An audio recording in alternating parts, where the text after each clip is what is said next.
ছেলেকে মা কোলের ভিতরে নিয়েছিল, মা মারা গেছে, বাবাও মারা গেছে, সামনের সবাই মারা গেছে।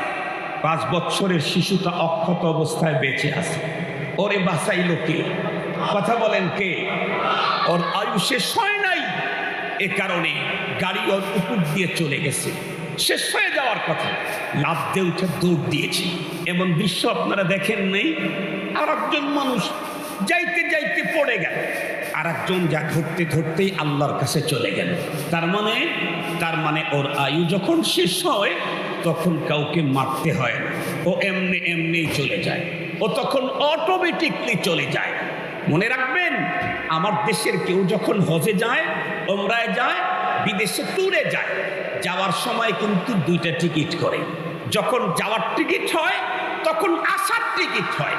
এই পৃথিবীতে আল্লাহ আমাদেরকে যখন দুনিয়াতে পাঠিয়েছেন, ওই মুহূর্তে যখন পাঠাইলেন তখন আবার দুনিয়া থেকে ব্যাক ডেটটাও আল্লাহ আমাকে দিয়েই দিয়েছে।